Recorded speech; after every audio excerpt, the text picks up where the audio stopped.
Be live now. Hello, everyone. Good evening, and welcome to another Tuesday session. Healthy Healths with CAHN. This is a session that we usually have every Tuesday where we get to pick some nutritional topics and just share more knowledge about it. People share what they want to know, and we have a discussion around it or have a presentation around it. But in today's session, we've had a couple of questions over a couple of sessions we've had in the past months, and we've decided to address those questions and answer them in today's sessions. So and Dr. Hibbah will be going through the questions. We'll be having a discussion on them. If you've got any comments, anything you would like to add, if you've also got questions, if you've come on the session with questions, please pop your questions into the chat box, or you can unmute your mic and ask your questions. For anyone who's joining us on any of our social media platforms, LinkedIn, Instagram, or YouTube, you can also send your questions over and we will definitely answer them. So let's start. I think, Dr. Hibbah, are you ready? Your mic is muted. I am.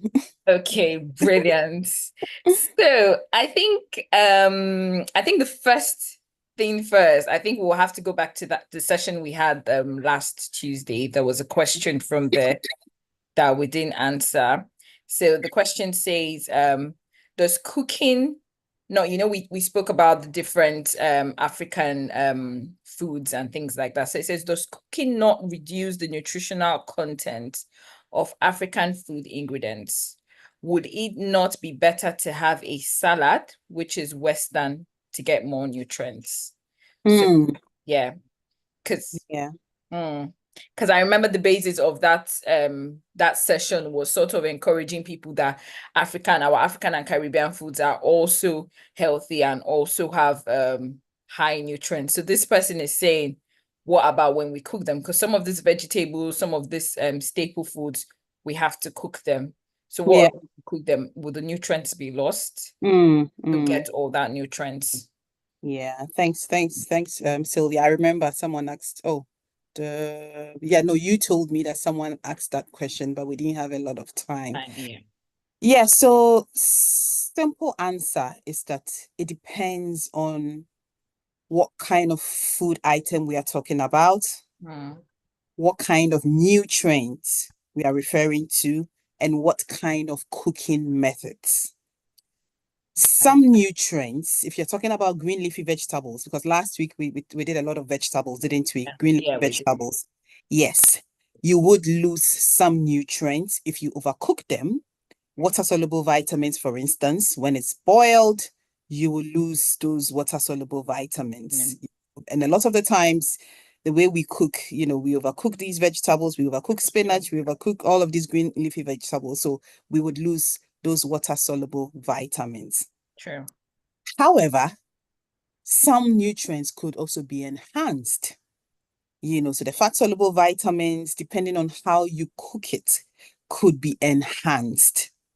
What are some of those nutrients? Yeah, the fat-soluble nutrients. And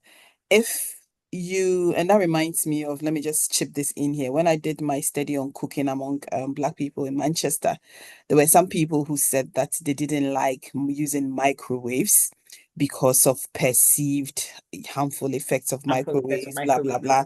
But there's actually evidence to show that, rather than boiling, if we microwaved some of these like frozen vegetables, we retained more nutrients than when we just boiled them.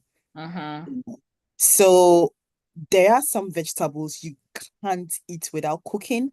You remember when I talked about which ones was it some of those African green leafy vegetables? Was it cassava leaves? The cassava leaves, cassava leaves, I did say that it contained some toxic substances. Yes. So some specific ones that I highlighted last week, I mentioned that contains certain toxic substances that we just couldn't consume like that, because then we'll be consuming those toxic substances. So for such vegetables, we definitely have to cook them.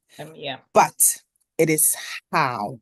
Perhaps rather than boiling it in a lot of water, some of those could be steamed.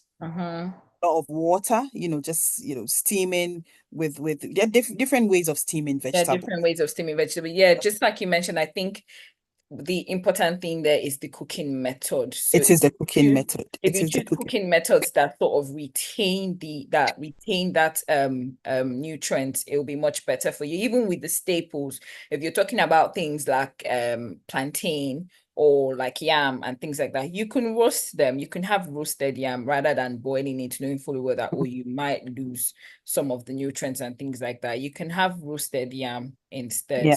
Yeah. Yeah. Just sauteing vegetables. sauteing the vegetables. Because stir Even with frying. even with sauteing and with stir frying your vegetables, it's not allowing them to overcook. It needs Yes. to Yes. still be a bit firm and Yeah. crunchy. I remember recently I made sauteed vegetables for a friend. It was the long beans. Mm. And when I was done and she tried it, it was nice. She liked it, but she said, she made it, she said, "Oh, why is it still crunchy? I don't think it's cooked. I think you need to leave it on for longer to cook to be soft." And I said, "No, it doesn't have to be soft. So it needs to at least still be a bit firm and crunchy." Even the same thing with your frozen vegetables. Sometimes if you're going to put frozen vegetables in maybe pasta or rice, you don't necessarily have to recook it. When Yeah. you're cooking your pasta or rice, you can just put it on top and cover and let the steam cook the The vegetable. vegetables. Yeah.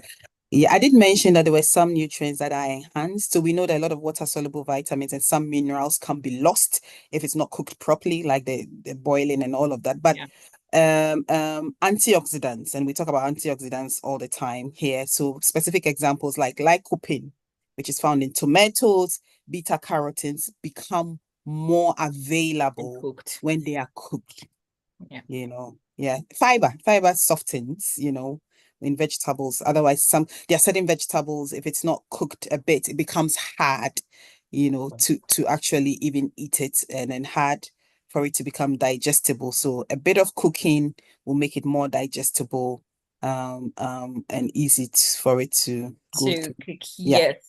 Yeah. I really like this last bit because it's Yeah. going to take us to the next question. Because I remember you also even mentioned it in yesterday's in the last session when someone sort of asked a question in related Mm, to that about why does she always get bloated or have gas in her mm, stomach?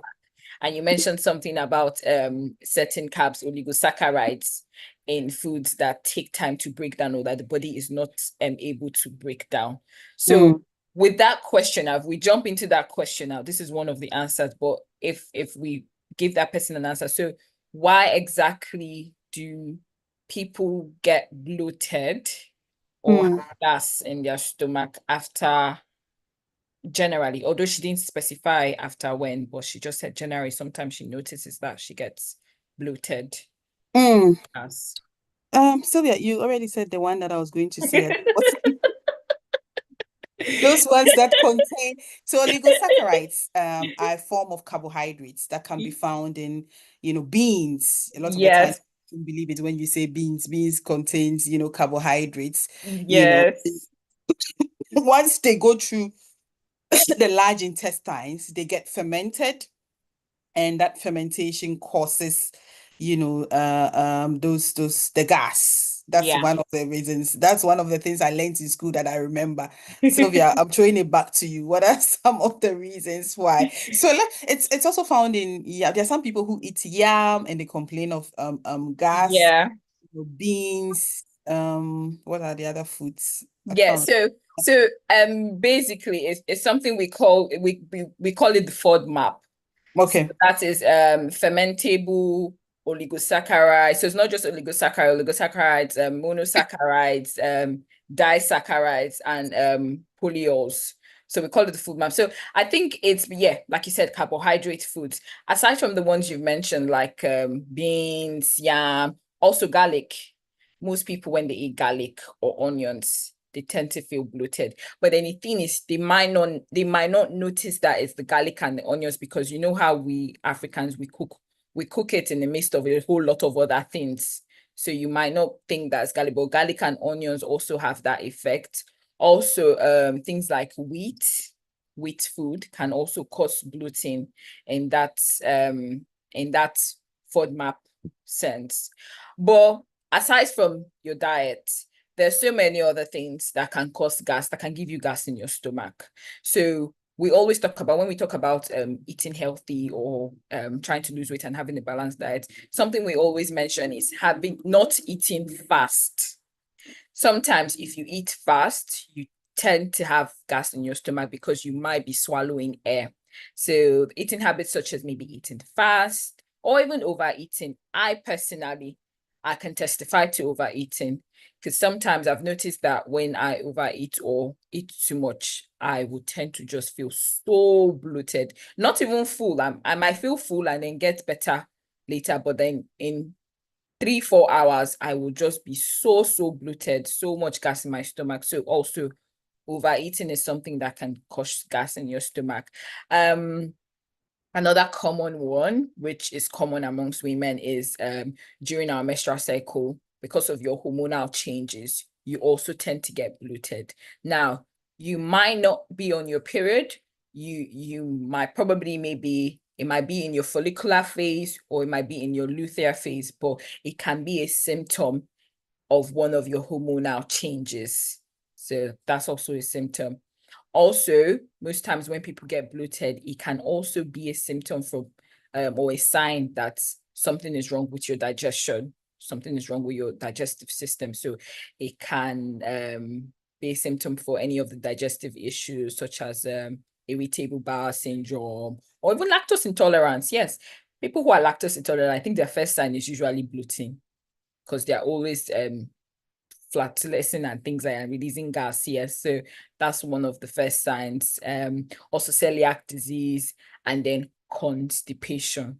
One of the major symptoms of constipation is actually bloating. You tend to feel bloated, and then you realize that, oh, you haven't actually been to the toilet in like a week or like 2 weeks. So aside from with your diet, aside from the FODMAP, there's also soda. I don't know. People that drink soda, they're probably going to tell me that this is not true. But I personally, I don't take soda. And every time I try to take soda, I get bloated immediately. Unlike the overeating that would take about 3-4 hours before it takes effect, my soda intake gives me bloating on the spot. Immediately, I get bloated. I'm clapping for you. I wish so many of us also had something like that, so that we will stop taking it's soda.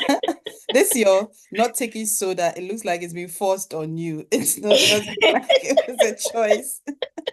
But it's still a choice, because I feel like I used to take soda before and I never had any issue. But when I decided that, okay, I'm not going to take soda, I want to live healthy and things like that. And then, but there's sometimes maybe when you go out and you're in someone's house and they just offer you soda, and you're like, what's the worst that can happen? I don't take it in my house, but I can take it outside. Yeah, I Later, I do that. take a sip, I just get bloated because my body's already like used to not having it. So I feel like that's the sign. So yeah, so these are like some of the many um reasons why you can get bloated or why you can have gas in your stomach actually.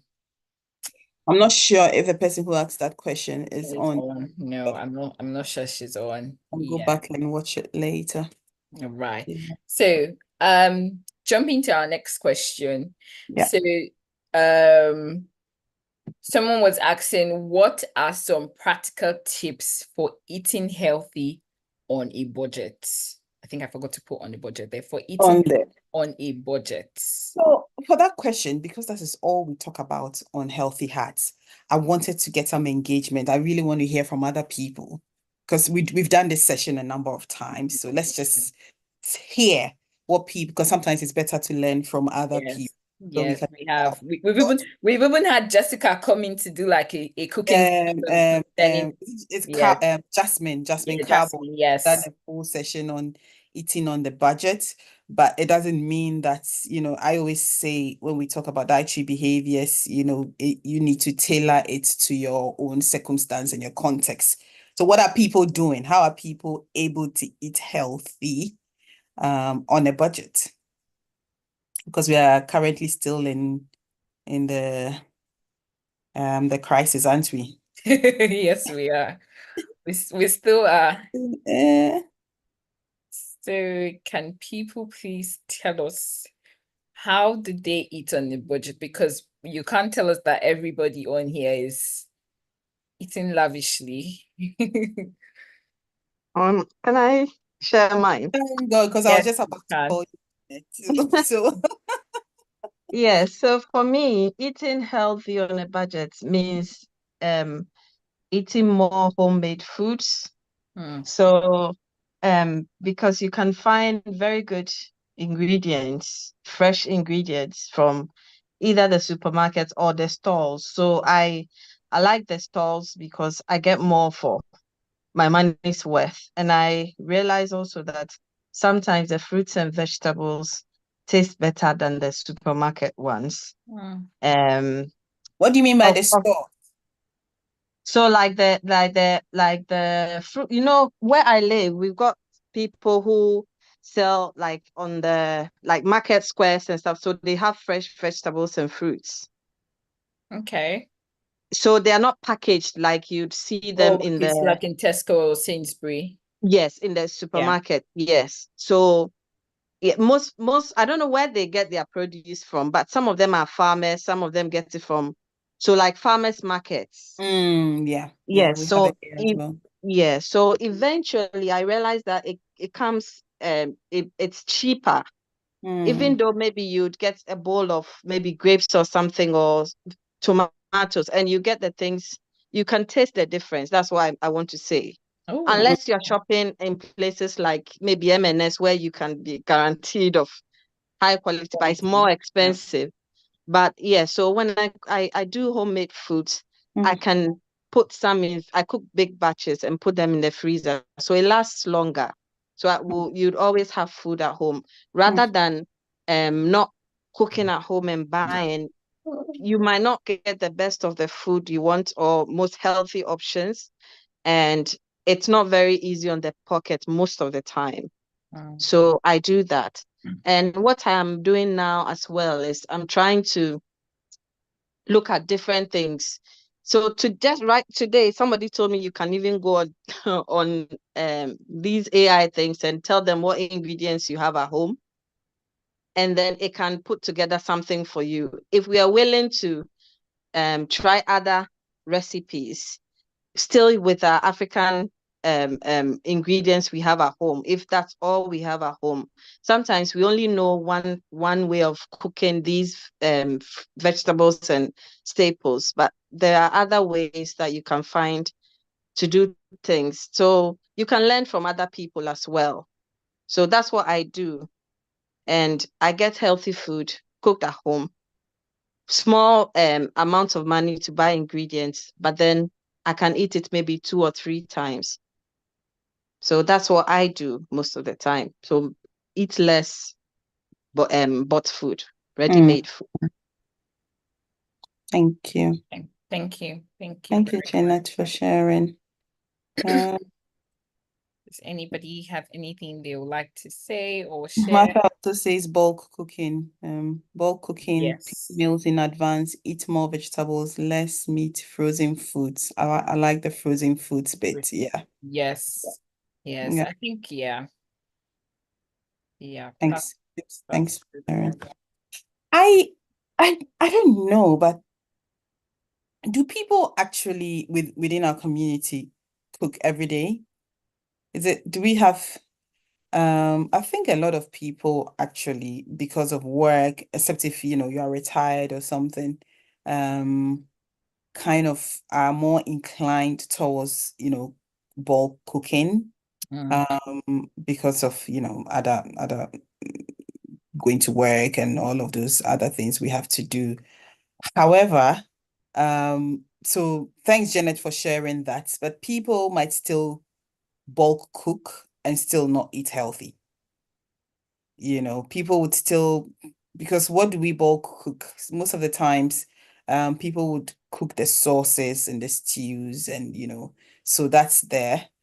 But then on the day to day, when you see what people are having on their plates, I bet there's still lots of people who are not eating, the way they should be eating. Bulk cooking, I do bulk cooking as well. By all means, it's a good thing. But what I'm trying to say is that some people still do bulk cooking and they'll still not, meet, the 5 a day and then, have it. I think generally it depends on what you're, just like you said, it depends on what you're bulk cooking. Because I tried something recently. I tried to bulk cook my vegetables. You know how I think the last time when we had the discussion on this budget thing, I said how I cook in bulk for like a month, or like I cook weekly in bulk, that kind of thing. So I tried my vegetables recently, and it worked very fine for me. In fact, I ate the last batch of vegetables yesterday. Which vegetables did you cook like that? So I made the runner beans, the long ones. I just stir fried. I just did sauteed it with a Okay. bit of chili and spice, and I just put it in a container and put it in the fridge. So obviously when I was sauteing, I knew the portion I was going to have with each meal. At least what I did was serve me for like a week, and I had it for a week. I've done the same thing with I have Brussels sprouts in the fridge, and I'll probably try with the Brussels sprouts to see how it works with bulk cooking. And I've tried it with kale before. So you know how if you're going to have rice and vegetable, just the same way we're talking about steaming your vegetables, steamed spinach or steamed kale and things like that. Yes, you can steam your kale. Get a full bag of kale from the supermarket and just steam everything with a bit of onions and maybe light seasoning. And you can put it in the fridge and have it throughout that week in portions. Because sometimes that's the thing. The reason for, yes, Martha says part cook vegetables when they are cheap, or the e.g. from my allotment. Okay, that's actually also very good, part cooking the vegetables. So yeah, I feel you can actually bulk cook your vegetables too, because it's not every time you want to have frozen food. Most times when you come back from work, you have your box too. You've probably made rice or something before you think of having to saute vegetables or bring out. You're not in the mood. You just want to eat. But if you have that already in the fridge, you just add it to what you're eating, and that's fine. Do you realize that the vegetables you're mentioning are not the ones that are commonly consumed? That's why I said kill. We can commonly consume. That's why I added kill. I realized that, then I said kill. Brussels sprouts. You mentioned what was the other one? Even the beans that you mentioned. Bean, Dr. Hibbah, that beans is common. I think we don't just know how to eat it. It's the regular beans that we have in fried rice. It's the regular long beans we have in fried rice. We just chop it up in fried rice. But instead of chopping it up, you can just saute it whole like that and eat it. Sylvia, I did my research among people in Manchester, and I'm telling you what people said. So I'm not saying we shouldn't do what, I'm just telling you what happens on the ground, On the ground.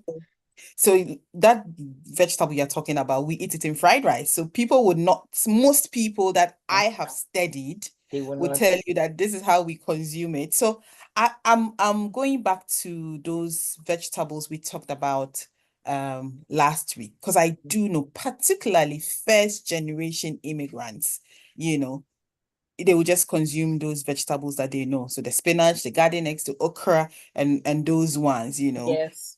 I mean, we are always encouraging people to try new vegetables. That's something we preach here. But when you go to most people, because I told you I did a fellowship on cooking. I just did a study on cooking, understanding what goes on in people's homes and all of that. That was the research that I did. And people sent me photos of their everyday foods, and I had interviews with these people. And then they're like, this is what we know, this is what we like. So the Brussels sprout, the kale, yes, there are people within our community who would consume that, but it's just a few people. It's just very not a lot of people. Not a lot of people. But then that's the thing. So if you're not consuming, that's another thing with us immigrants. If you're not consuming all these vegetables and you want to keep consuming your African vegetables from the African shop, then you're not getting things on a budget. Because let's be factual. Our African food stuff is very affordable. If you do your grocery shopping in a month without having to buy anything from African shop, compare your expenses, and you see that there's a lot of difference there. No, you're right. You're right. You're very right. So our foods are not cheap. They're not cheap. So if we want to eat on a budget, then we have to make changes. You have to try varieties. You have to try new things. Yes. I know it's a bit difficult, and it's for most people that are really because I've seen some people that are really big on culture that says, oh no, I can't eat my African dish. It's not about, you're not letting go of your African meals, you're just upgrading your African meals. I see it as an upgrade. You're just upgrading your African meals. So you can try things like that. Well, so that's a good tip. For those vegetables, you can cook them in bulk, is what you're saying. Yes, Yeah. that's what I'm Just saying. have to be mindful of how we cook it, because Yeah. once you take it out of the fridge, you're still going to warm that. Vomit. Yes. You don't want to overcook Very those overcook it. vegetables so that you don't lose on all the water-soluble vitamins and the minerals. Yes. Yeah. That's very true. So I think just to do like a summary of like that to that question, how to Mm, plan your meal on a budget. So mm, yes, what everybody has said is correct. Buying in bulk, having frozen vegetables and frozen fruits also, because if you go for food, also having foods in season. So that's something I've also started doing. And I've noticed that it's really nice because I enjoy the fruits more when they are seasoned. They are sweeter, they are fresher. But if you want to do things like berries, if you buy them, they tend to spoil faster. So it's much, much advisable to buy the frozen ones.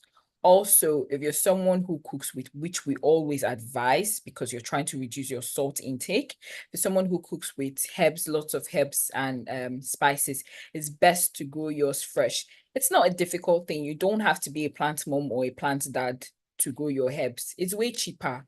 In Aldi, you can get a small pot of coriander for about £2, and that can last you for like 2 months if it's well taken care of. You just have to water it once every week, and it will keep producing nice herbs for you. So that's something else. Also, the first thing you need to do before even all of this is plan your meals in advance. This is something I do, and I've come to realize that it's always very helpful. Like this now, I know what I'm cooking in October, and it's easy for you to know that, okay, this is what I'm You buying. know what you're cooking the whole month of In October. October, yes, Dr. Hibbah, because when I go shopping, I'm going straight in to the supermarket and I'm coming straight out. I'm not getting anything that is not on my list. So in my head, I know the things I need to buy. I know the things I need. And that helps you restrict your budget. It's not when you enter this family and you realize that, oh, I should get sardine. I'm seeing sardine. But is sardine on your list? Is it part of the things you want to use for next month, for that month's cooking? So it saves you from buying things that you necessarily don't need to cook your meal for that period of time. So always plan your meals ahead and have a shopping list. Plan your meals ahead, make a shopping list. Use your leftovers wisely. If you've got leftover vegetables, if you've got leftover staples, why not? It's best to use them. For example, you still have bits of your bag of beans or your bag of rice. Rather than wanting to cook something different, you can just make a rice dish. It saves you having to buy a different ingredient for like another meal. So I think those are the things that are very practical when it comes to cooking. Thank you, Sylvia. You're such a role model for all of us. The way you live life, you're actually living the nutrition you preach. Yeah, I try my best, but I think Sylvia is our role model. Let me, Someone yeah, says, yes. There's some comments in the chat. yeah, someone says, I was told that microwave destroys your food and that soda is full of sugar. They say sugar is just as bad as smoking. Brussels sprouts I find by slicing them into small strips and stir frying them. Yes, that's good. Yeah, if you slice them into We small should strips break and stir them fry. one by one. So microwave, I just said here that cooking your vegetables with microwave, evidence shows it's better than boiling. So I don't know of evidence to show that microwaves will destroy Destroy the your food. No, it doesn't. at the moment we don't have that evidence. So we actually recommend that you should use that, to cook your maybe frozen vegetables as opposed to boiling it. You can retain more nutrients when you microwave food. Yeah. I think, okay. Okay. Yeah, in fact, I feel like there are a lot of controversy. I'm not sure what's happening. There are a lot of controversies this period regarding microwave and food. I saw a post recently of people saying that if you microwave your food, it cuts down on the calories. It reduces the calories. That's not true also. That's not true. So Yes. I don't know of any evidence to show that, Show you know, that no, it you doesn't still change have your calories, please. Instead of microwaving it to reduce your calories, cut down on the portion sizes to Yes. reduce calories. Soda is full of sugar, yes. Soda is definitely full of sugar. Yeah, we've talked about it over and over. Yeah. Again, is as bad as smoking. Yes, excess sugar is definitely as bad as, yeah. Yeah, so that's true. First one is false. Soda is full of sugar. True. True. Sugar is as bad as smoking. Yes, excess sugar True. is as bad as smoking. Yeah. And Brussels sprouts, slicing them. Yes, that's also a good one. Right. And then Joanne says, I find that cabbage and carrots lose their taste when they are frozen. So that's the reason why most people don't like frozen vegetables.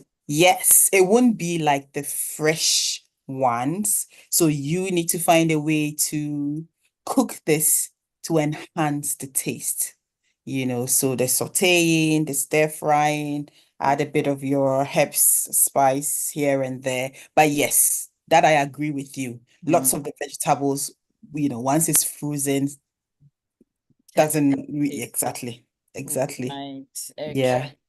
Okay, that makes sense. Yeah, I've not I haven't personally noticed that because I always add extra spices to my Yes. So you don't you're not able to I've never noticed that the jade. So you see, Sylvia doesn't even know what we are talking about because of the way she cooks it. So we need to all find ways to cook the frozen vegetables such that, you know, it tastes as even better than the fresh ones. And you can find a way to enhance the taste or improve the taste. But you are correct that sometimes, you know, the frozen vegetables and fruits don't have the same taste like the fresh ones.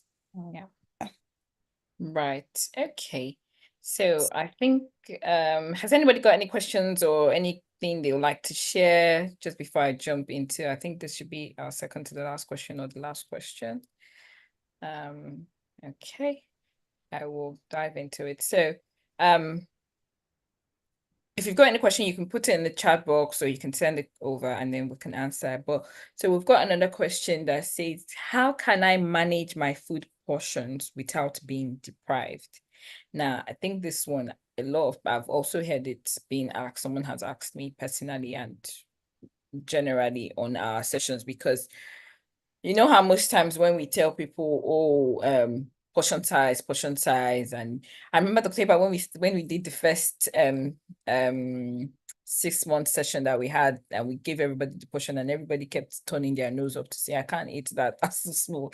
I can't eat that. So how are they sure they are not getting deprived? How do they know that they are actually having enough that they need? Because our African and Caribbean mentality is that in order for you to eat, your plate needs to be loaded. You need to have a lot on your plate for you to be full. So now we're telling them to eat half or eat in very small portions. How are they sure that they're still going to be full and get enough energy from that food? I think that first of all, let's debunk some myths, you know. The idea that the plate has to be heaped before we get full is mainly because most of the times we are not eating the right kinds of foods. You know, a lot of us will just consume what's this carbohydrates, you know, like the bread and the white rice. Yeah. Kind of what's it called again, Sylvia? You know, so those kinds of foods, carbohydrates, Carbohydrate foods, yeah, sugary foods and the rest. tend to be easily digestible. So people will just have 2, 3, 4 slices of bread and within 1 or 2 hours it's digested and they're hungry again. And that's the reason why they think that, you know, they need to consume more. What I mean by we are not eating the right food is that we need high nutrient dense foods. You know, we need foods that would once we consume would stay for a longer time before it gets digested. Now, high quality proteins, you know, when you have chicken, when you have meat, when you have high fiber diets, those foods don't get digested, within few hours. Yeah. They keep you fuller for long. For long, yes. And once you just have your let me think about an African dish, like a big portion of fufu, quite, yeah, processed fufu with light soup. You don't have lots of vegetables in there. Within 1 or 2 hours, it's already digested Digested. and start getting full. Yeah. So it's what we put on the plate, what's the density, nutrient density Density of the plate. we are having. That's one of the reasons why a lot of the times people think we need to consume more. Now, for people who still have doubts that once you reduce the portion sizes, you're not going to get full, I think people just have to start by trying. I mean, there are recommendations, hand vibes as to how much you should be having. We also know like the 5 a day and all of that. So on a plate, and we've shown this here over and over again. Recommendation is that 1/4, about 1/4 of your plate, your starchy carbs, and I tend to like to use a lot of our examples, because there's a lot of generic recommendations. So here I want to use examples of what we eat, so 1/4 of your plate should be your starchy carbs, or sometimes just, if it's one of those what we call Nigerians and Ghanaians will say swallow.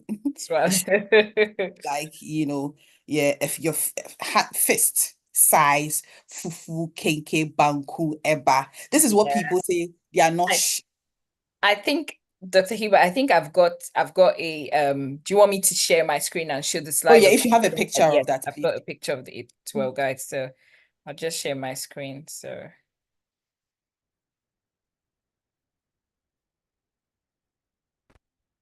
yeah. Can everyone see my screen? Yeah. Okay. Yeah, the Eat Well guide. Yeah.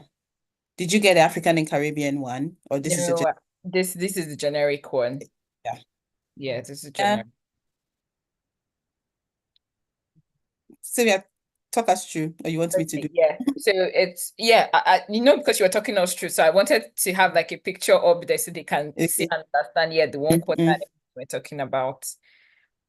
So this one guides whatever we eat. So this might not just be for the plate. So whatever we are eating, for the week, we should try and make sure that which one is the biggest portion. I always say that the vegetables and the potatoes, bread, rice, pasta, and other starchy carbohydrates, and the what do we call it? The fruits and vegetables have, the largest ports.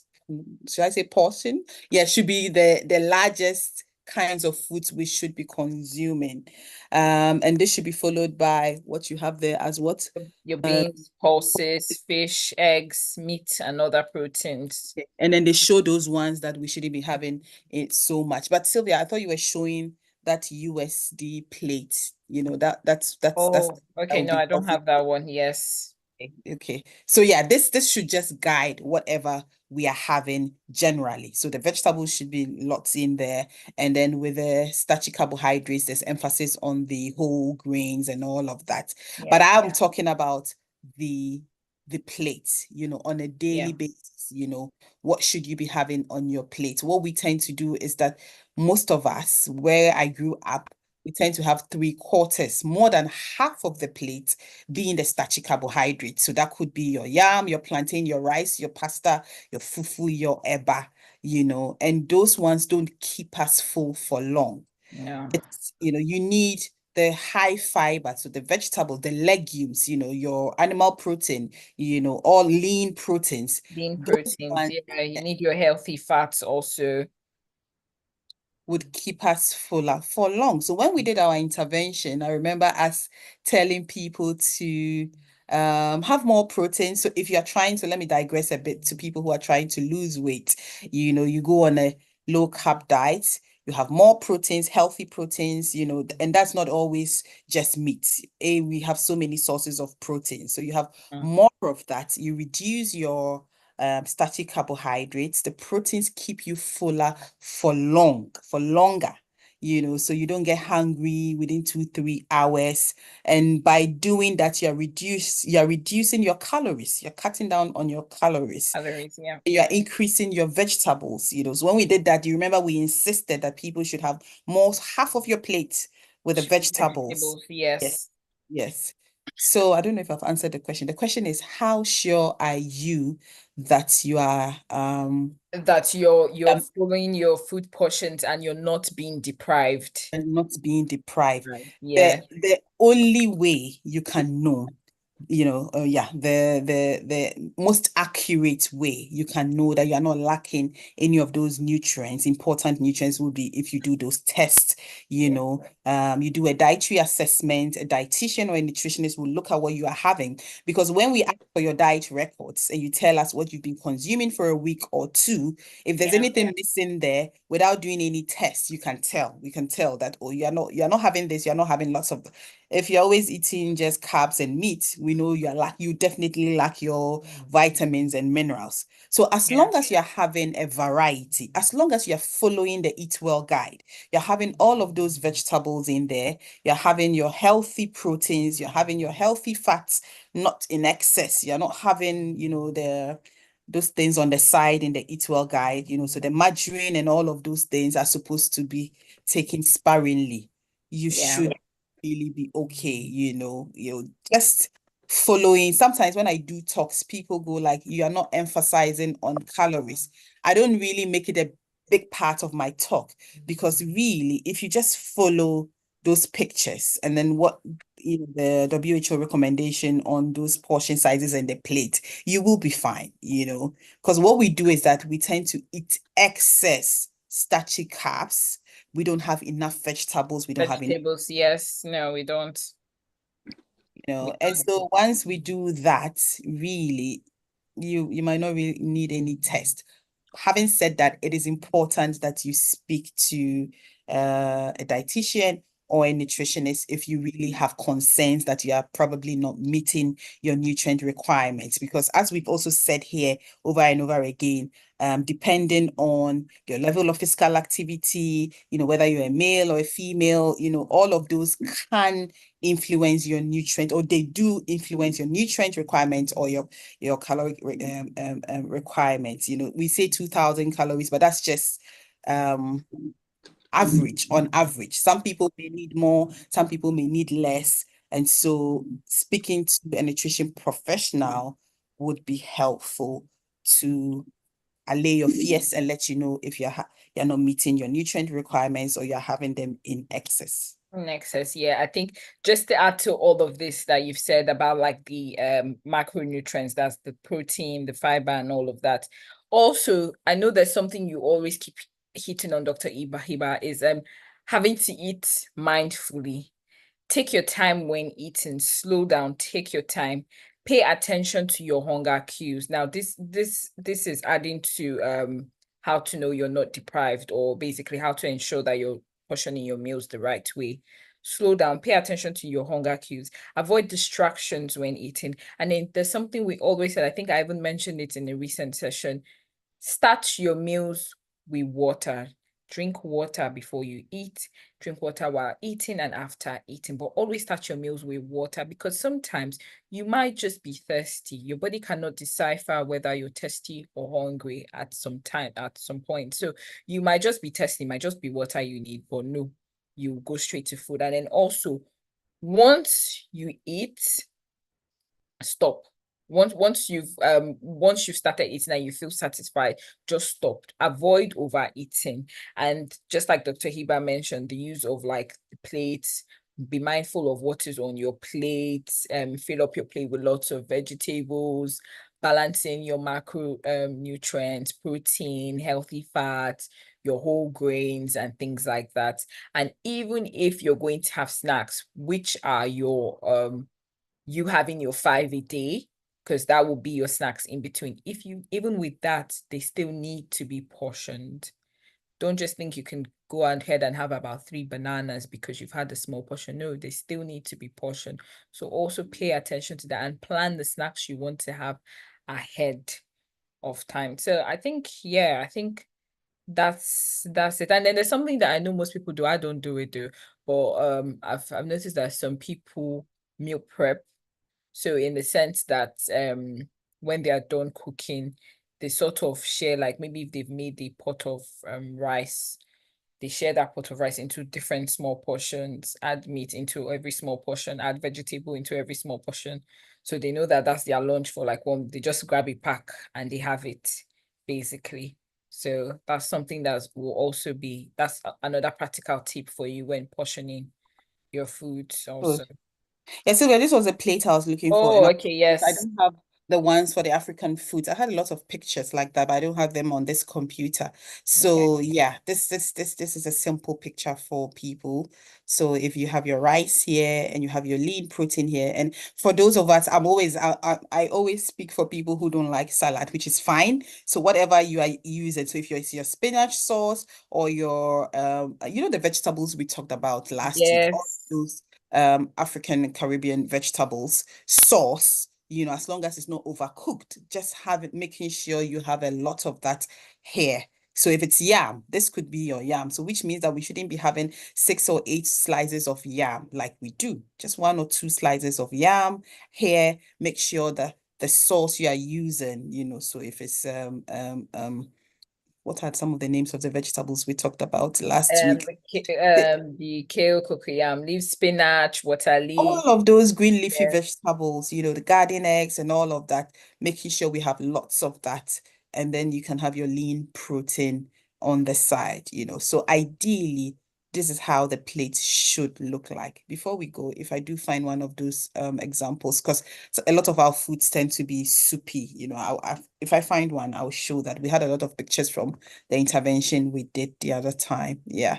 Oh, okay. So, yeah, the other way, as I said, I would just emphasize that again, speak to a nutrition professional. What they'll do is ask for a diet history, do a diet assessment, and then talk you through.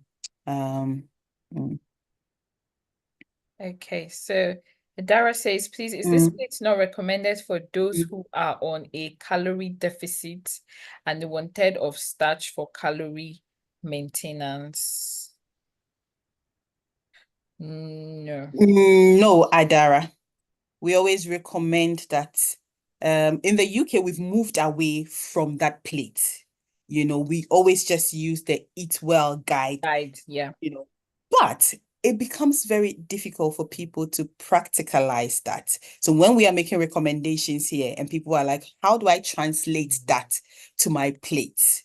How should I have my plate look like? And we always go like, make sure you're having lots of vegetables or your vegetable sauce, and then make sure that your starchy carbs is not 3 or 4 3/4 of your plate, like the way we consume it, and then have your animal protein in there. Yeah. So if you're trying to lose weight, Or if you're best, trying to also maintain to, yes. yes, is to speak to a nutrition professional, speak to a dietitian. They will tailor the guidelines to you. So this is generic information for everybody. But if you're trying to, lose weight or maintain weight or even gain weight, the best way to do that is then to speak to, your dietitian who would look at your physical activity level, any health conditions you have, and be able to plan a bespoke intervention or diet plan for you. Yeah. Okay. Okay, thank you. So half a plate of vegetables recommended for the whole population. Yes. Yes. Lots of vegetables is recommended. Because don't forget that you also need to do your 5 a day. So half a plate with every meal, and then you'll have two in between. You need to do your 2 in between also. Whether it's another fruit, vegetable you're having, or maybe a piece of fruit or something. Oh, a lot of the times, lots of us, maybe because of work and because we don't plan in advance, it might not always be possible to be able to do that all the time, but as much as possible. That's why the Eat Well guide is there for you. So if you're not able to do that every single meal, you just try, twice a day, and find the 5 a day is not just vegetables, it's fruit and vegetables. So ideally it's 3 portions of vegetables, 2 portions of fruit, So for the plate, we really encourage people, because generally, that's not just to our community. Generally, the evidence shows that very few people are able to meet the 5 a day. So this is a practical way to get more people to be able to meet that five a day that we keep talking about. Yeah. Yeah, but says a general question. If one wants to donate blood, will tests be conducted to ensure the person has enough before donating? I believe so. Yes, I believe so. Yeah, but I don't know how they do it in UK, but I know back in Nigeria, that's how they check your. Before they do blood donation, they do a test to see if you're not your iron levels are high before. Yes, if you're capable. Yes, back in Nigeria. Really? But I don't know if they do that in I UK. don't know. I don't know. I don't know what, how they do it here as well, Adara. It has to be someone who works. Oh, it's a Yabo who is asking. Yeah, I don't know. I really don't know. But a lot of these blood donations, don't they do it like, it's like lots of people coming to a place. Would there really be time for people to test all of those? Did you say in Nigeria they test that, Sylvia? Yes, because I used to work in the lab, and I know we used to do that before people who want to donate blood. Like if we get people who want to donate, but we used to run those tests to also even be sure that the blood is actually. So most times, if they don't do the test on the person, when they take the blood, they will check that the blood is correct and everything before No, that. so those ones they will, after they've taken the blood, they will test for all of those things. But what she's asking is before. Yes. Yeah. Sometimes they do, because I think that's why sometimes in Nigeria, if you go and they notice that it's a bit low or it's not, they will give you malt. They'll say, "We'll drink malt first," so they'll tell you to go and eat and come back. Right. It looks like they do, because the Yabo says I've been given a date and time. So which means that they need to be sure, which makes sense. They need to be sure that need to be sure. everything is okay before they take your blood. What if you are the one who needs the blood? That's the thing. So they don't want to take your blood and then you will now faint on the spot and you won't wake up. Right. Okay. Has anybody got any other questions or anything that they would like to clarify before we close today's session and hand over to Orlando? Anyone? Any questions? Anything? Dr. Hibbah, what's the topic? Thank you, Yabo. What's our topic for next week? So now you're putting me on the spot. I have to go and check, please. I wanted to do that. So thank you, everyone. Thank you for joining today's session. Dr. Hibbah, any last comments? Yeah, last comments. Just before people join, some of us were having a discussion about healthy hearts. We are open to hearing suggestions from people. If you have specific topics over the last 4 years, I don't know which topic we haven't addressed on healthy hearts, but if people have some burning questions and topics, specialized nutrition topics, please do let us know. I think the poster still has a phone number on there. Please do let us know so we can bring to you topics and discussions that are relevant to all of us. Yeah. Thank you very much for that, Dr. Hibbah. Thank you, everyone, for joining today's session. Please stay back for a bit of physical activity. You cannot work on your diet without working on your physical activity. You need both to live a healthy lifestyle. So I'm going to be handing over to Orlando. Orlando, are you ready? Thank you for joining, everyone. See you next Tuesday. Good evening, everybody, and welcome to tonight's session. Tonight's session will be run by Coach Nathan, who has been kind enough to grant us his time again today. So, Nathan, if you're ready, he's ready. He's looking good. Ready. So we're going to be doing a quick circuit today. 2 rounds, should take about half an hour. Make sure you've got some water with you. Important to say, if you need to tap out and take a quick breather, take a rest and jump back in when you're feeling up to it, all right? So what we're going to start with some dynamic stretching, get the body warmed up, get the heart going. and then we'll get into it. All right, so first off, we're gonna start with some neck rolls. So head down, gonna move to the right, up, back down to the other side, back to the beginning. We're gonna do that 3 times on each side. That's 2. That's 3. And then reverse direction for 3.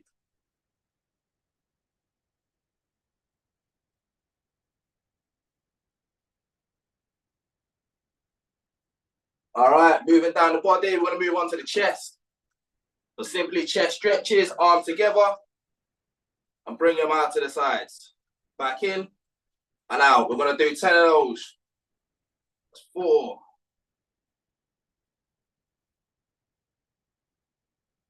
8, 9, 10. All right, now moving again down the body. We're gonna warm up the shoulder joints. So what we're gonna do, some arm circles. So arms out in the T position. Then what we're gonna do is imagine that we're moving, spinning our arms around pins, a little bit bigger into golf balls, a little bit bigger into footballs, basketballs, and then windmills. Oh, that's the light right there. And then we're simply just gonna reverse the windmill backwards, get them smaller, smaller, into basketballs, into footballs, into golf balls, and onto pins. All right, now time to stretch out the side body. Simply arm up, over the head. Reach as far as you can, and onto the other side. I'm gonna take 5 on each side. 4, 7, 8, 9, 10. All right, now onto the back. Arms together, hands together. What we're gonna do, twist from one side to the other. Should feel a nice tug in the back, top of your back. Again, 5 on each side, start with a 10.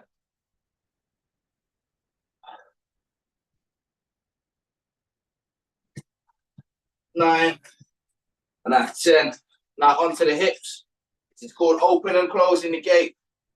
Knee up, out to the side, nice and slow. 5 on each side.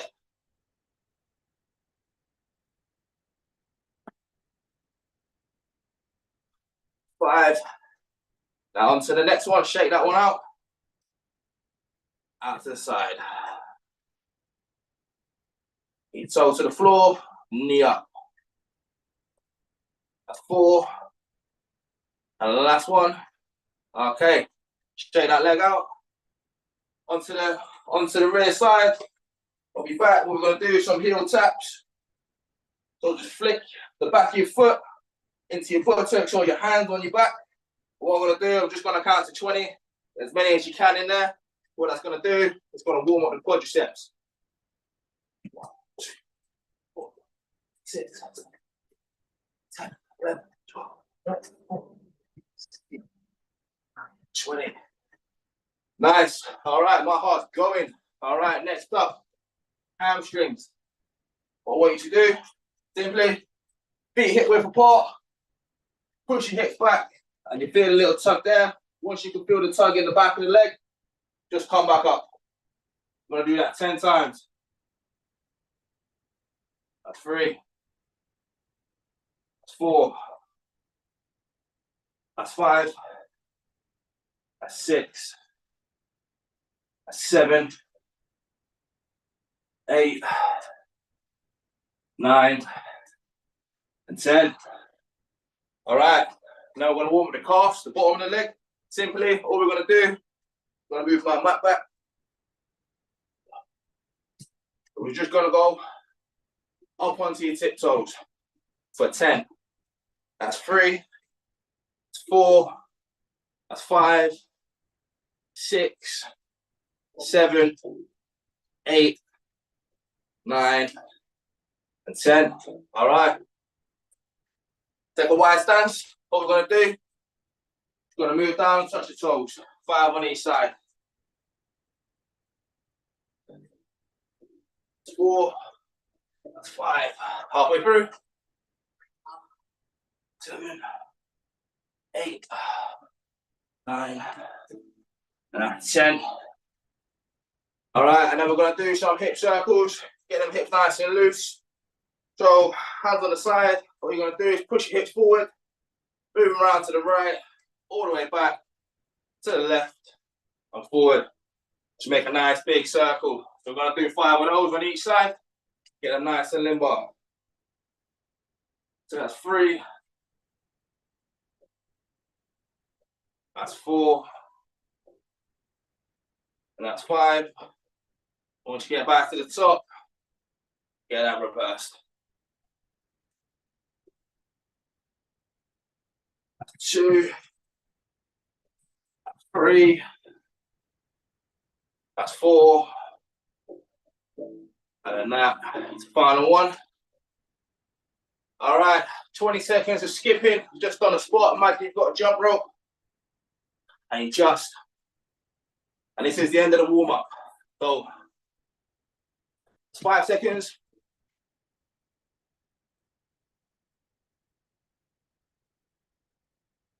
All right, that's 20. Okay, moving into the circuit. So what we're going to do, we're going to start with some push-ups. Then we're going to move on to a bit of cardio, squats, a bit more cardio, some core work in the plank, a bit more cardio, some leg work, and a bit more cardio. It's not as bad as it sounds, I promise, but 2 rounds. All right, let's go. So push-ups, simply. Lower yourself down, push yourself back up. Can't quite do a push-up, go onto your knees. Same thing. If you struggle with that, just stay on your hands and knees, and just lower yourself down. But all right, I'm gonna join in with you. I'm gonna get my stopwatch. So I've just got a new rug. Try not to step on it. All right. So what we're gonna do, 30 seconds on, 30 seconds off. Let's get in starting position. All right, let's go.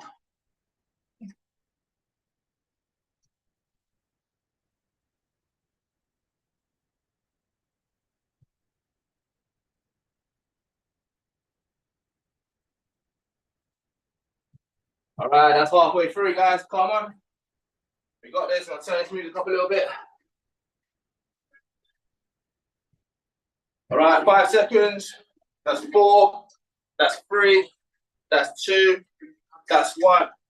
All right, take your rest. Make sure you got some water. Next up, so simply jogging on the squat. Make sure you're resting. See the demonstration. If that's too much for you, simply, you just march. Just get that knee nice and high as you can. All right, you got 10 seconds, but if you really want to be advanced, give them high knees. Me, myself, personally, just gonna go for the standard one. My shins are hurting from basketball, but 3, 2, 1, let's go. 30 seconds.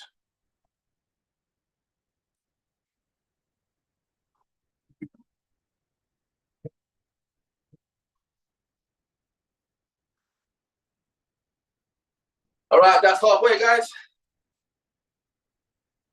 Got 10 seconds left. 5, 4, 3, 2, 1. Take your rest. Next up, nice and easy. Just your squat. So feet hip width apart. Push your hips back. Bend your knees down. If you want an added challenge, when you get to the bottom, raise your arms and up to the top. All right, you got 10 seconds rest. Make sure you stay hydrated. 5, 4, 3, 2, 1. Let's get it.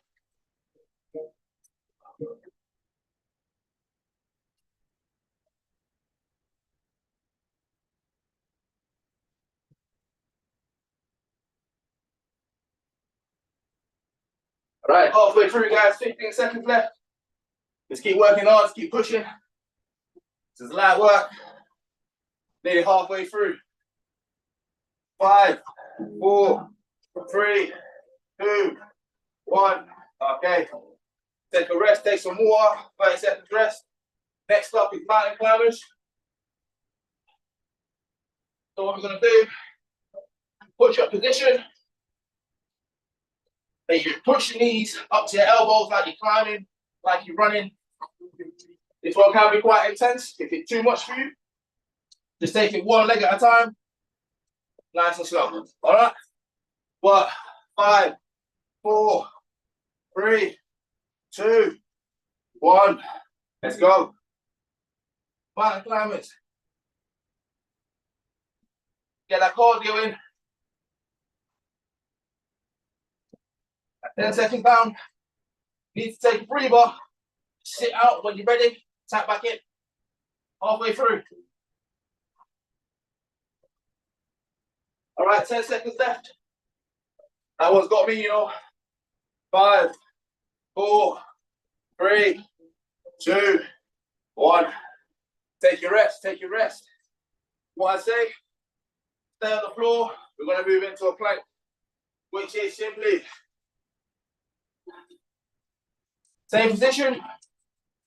Just suck your belly button towards your spine. If that's too much, knees to the floor. If you want to add a challenge, go onto your elbows, all right? Okay, 5 seconds to go. 3, 2, 1. Let's get that plank, guys.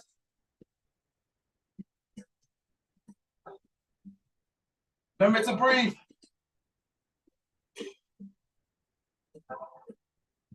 Right, halfway through, keep them hips up.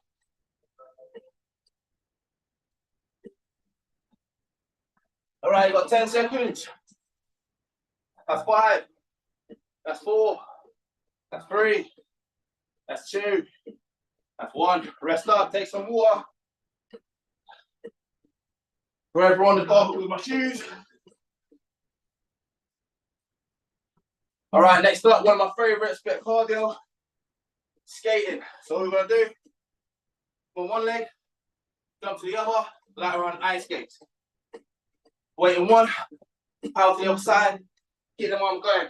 Right, 5, 4, 3, 2, 1. Let's go, let's get it. 30 seconds. Skate, skate, skate.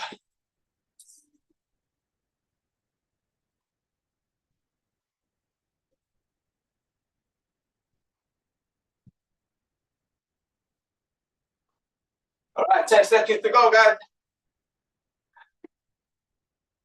5, that's 4, that's 3, that's 2, that's 1. Take some water, take a rest. Remember to stay hydrated. Next up, we've got the lunges.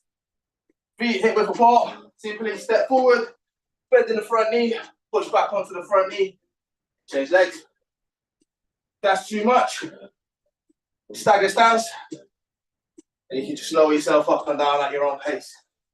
All right, you ready? 5, 4, 3, 2, 1. Let's get it. 30 seconds.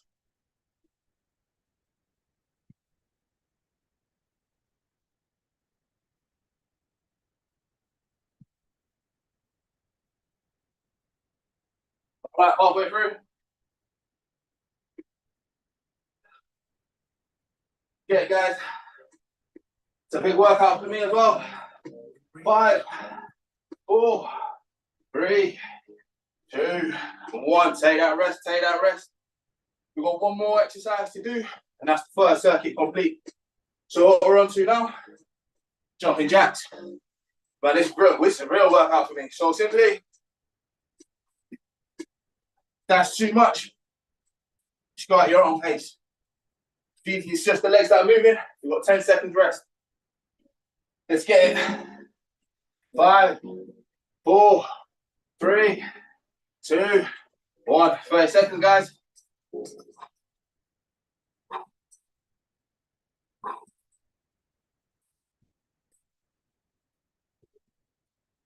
Ten seconds down. Halfway through. Light work. We got this. 10 seconds to go. You've got this, guys. It's a great work from all of you. 2, 5, 4, 3, 2, and 1. All right, that's circuit 1 complete. What I'll do, I'll give you a minute rest. Catch your breath, take some water, recover in the best way that you can. And what we'll do that circuit one more time, and then we'll finish off with some stretching.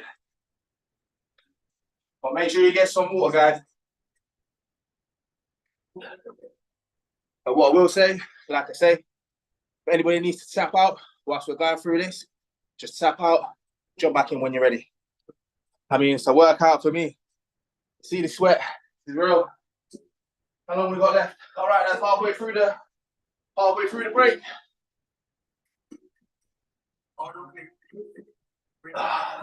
Hopefully you can hear the music, but it's not too loud, not too quiet.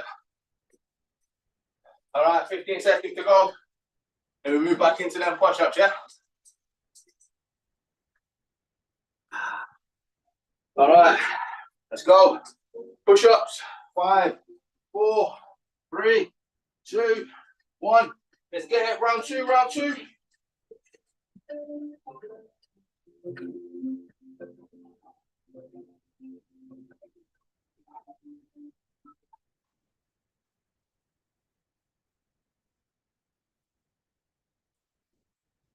Go on, wait, guys. Back. Got 10 seconds to go. 10 seconds. That's 5. That's 4. That's 3. That's 2. That's 1. Rest. Take that 30 seconds. Take that 30 seconds. We're moving on to the cardio next. Jogging on the squat, marching, high knees, whatever you're capable of doing. I really need to ice my shins from basketball, but what can we do? All right, 15 seconds rest. We're moving into that jog. 10, 7, 6, 5, 4. All right, let's get it. 30 seconds.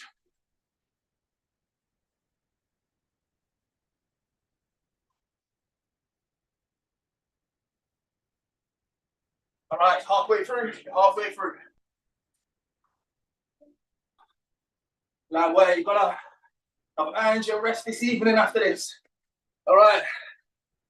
You got 5, you got 4, you got 3, you got 2, you got 1. All right, take 30 seconds, guys. Moving on to the squats next. Remember, hips back, knees down. Want the challenge? Arms up. Work on that front shoulder. 10 seconds. Rest up. You got 5. You got 4.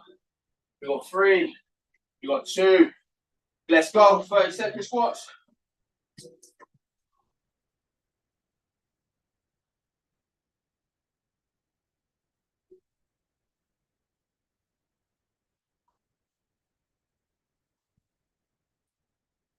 All right, halfway through.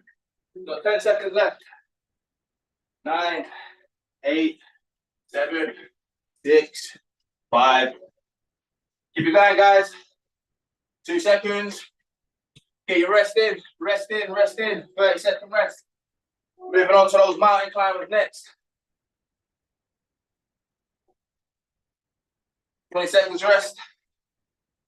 Recover whatever way is best for you. All right, make your way down to the floor. Onto these mountain climbers next. Far from my favorite exercise, but we got to do.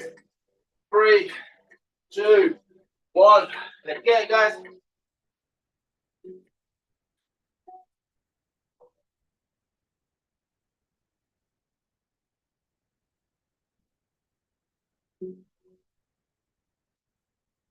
All right, we're halfway through.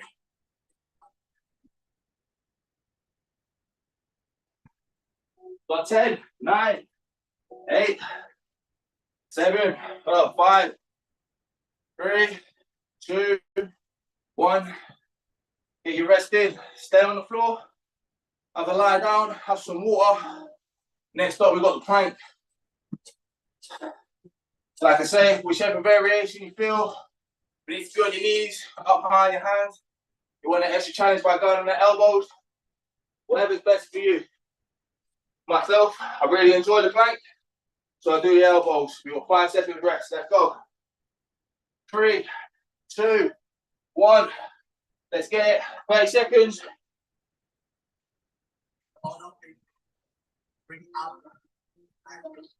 Remember to breathe. Keep them hips up, don't dump through the shoulders. Push out the elbows. Halfway through. 10 seconds, guys. Smashing this. Nearly done. 3 more exercises. I'm going through. 2, 1. Take your rest. Take your rest. Excuse me. Okay, next we're moving on to the skating. Another personal favorite. Make sure you get your water, everyone. You got 15 seconds. 10. Let's go. Cardio in 5, 4. Skate skates on. All right, let's go. 30 seconds. Left, right, left, right. Let's keep them arms going. Keep them arms pumping. And I felt inspired watching those Olympics. To be fair. Halfway through. Keep going. Staying strong. Power through that on leg. All right. Got 5. We got 4. We got 3. We got 2. Let's keep it going. We got 1. We got 30-second rest up before we move into the lunges. Excuse me. I'm tickling my throat there. All right. Halfway through that rest period, guys. Breathe deep. Get the oxygen into the chest. All right. Moving on to the lunges. In 5, 4, in 3, 2, lunge. Right foot, push up. Left foot, push up.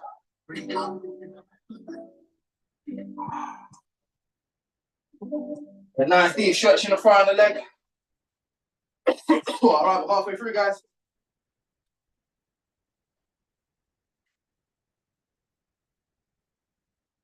They're really strong. Going really strong. 5 seconds. 2, 1. Final rep. Well done. 30 seconds rest. Let's go. Like I say, get some water if you need to. Wipe your face if you need to. Sit down if you need to. Recover how you can. And we've got one last exercise. 15 seconds rest. We move into the jumping jacks. Once we're done with the jumping jacks, move on to the stretching. My favorite part. All right. 5, 4, 3, 2. Let's get these jumping jacks for 30 seconds.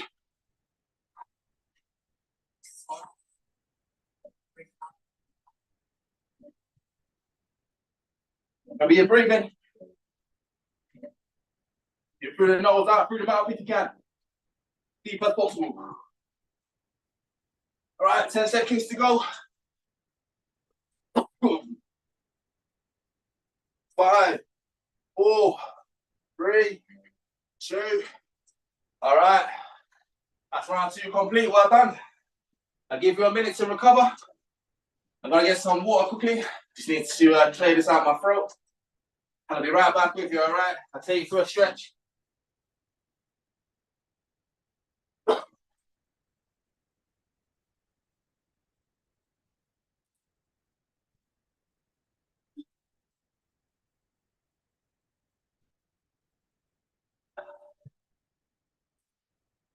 Okay, I hope everyone's feeling good after this. As you can see, I was working out right there with you. It wasn't just me appeasing.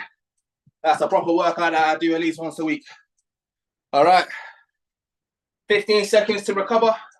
I'll take you through some nice stretching.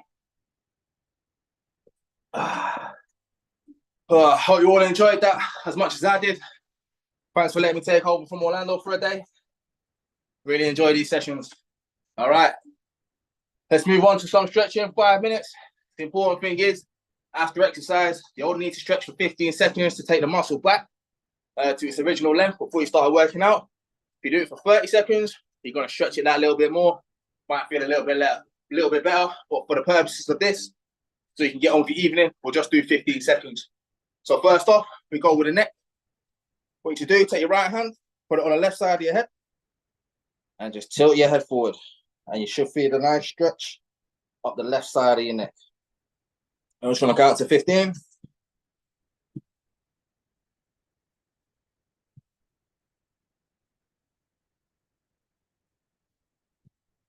All right, that's done.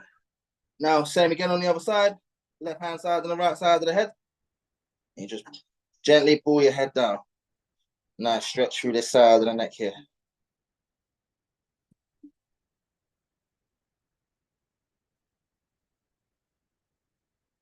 All right, that's nice. 15 seconds.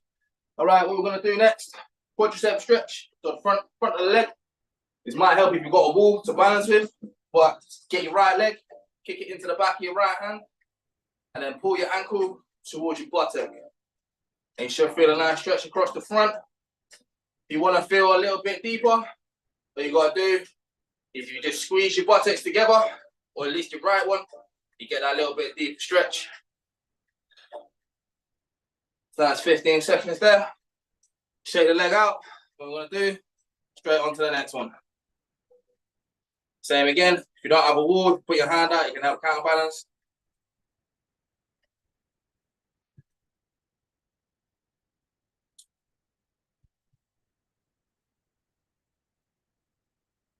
All right. What we're going to do next might be a little bit difficult. We're going to have to stretch the chest. What I want you to do, you've got a wall. Let me turn my camera so you can see what I'm doing. Simply hand against the wall, break some tension, turn away. What you get, a nice stretch across the front of the chest and also in the bicep there as well.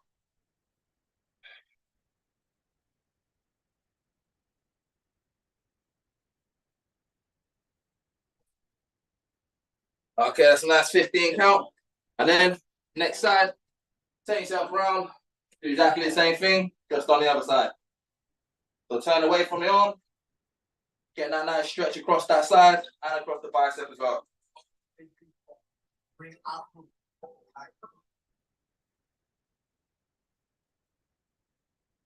All right, that's a nice 15-second stretch. All right, now we're going to move on to it's called a low lunge.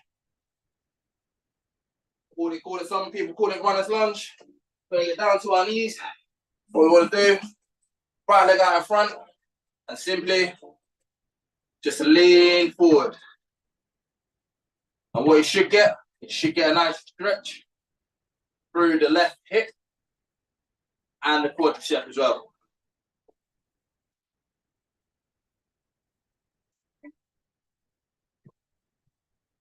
All right, now what we're going to do, simply change sides. So this time, left leg forward, simply lean into the stretch.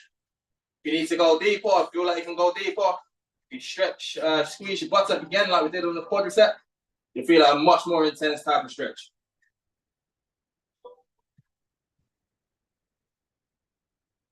All right, next up, this is called a figure four.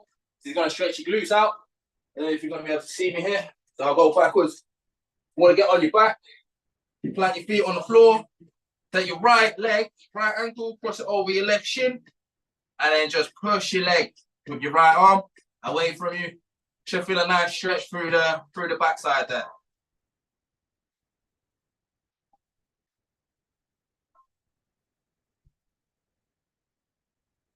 All right, that's 15 seconds. What we're going to do, reverse side, so left ankle over right knee, and then just gently push.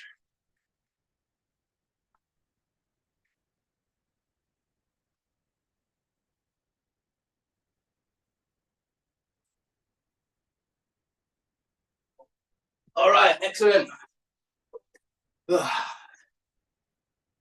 All right, so let's right back on. Sorry, guys, totally got that wrong. Right, what we're gonna do? On our hands and knees, we'll thread the needle. It's gonna stretch the back out.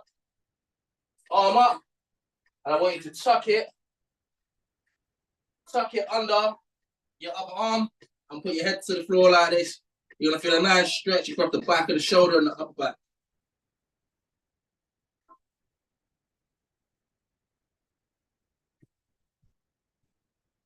All right, come up. Simply press into your left hand, what we're gonna do, you're gonna do the same thing on the other side, so arm up, and then just thread it underneath. The other arm, head to the floor for support, use your other arm for support, and get a nice stretch through the back.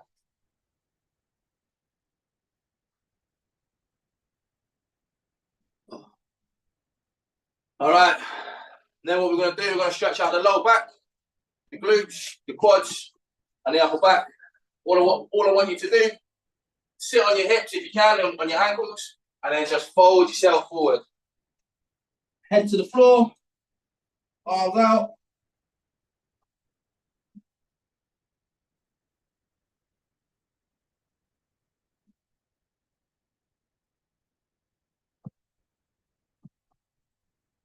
All right, head up. That one personally is my personal favorite stretch. All right, then we're gonna stretch out the triceps. The hand up, bend the arm, hand behind the back of the head, elbow pointing to the sky, and just pull your arm in. Should feel that nice stretch along that side of the arm, the back side of the arm. 15 seconds. I'll probably 9 now.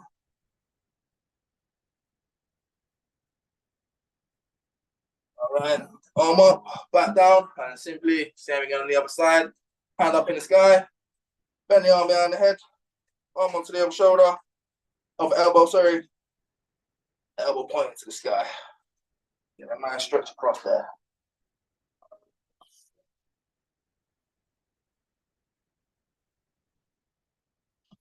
Remember your breathing. All right, and finally, our final stretch of the day.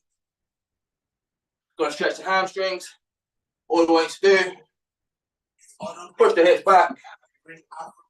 Feel that stretch in the back. And then just let your head roll. Let yourself hang heavy. You need to have a little wiggle around. Hold opposite elbows if you want. Don't ragdoll in yoga. It should feel a nice stretch across both of the back legs. Really lovely, actually.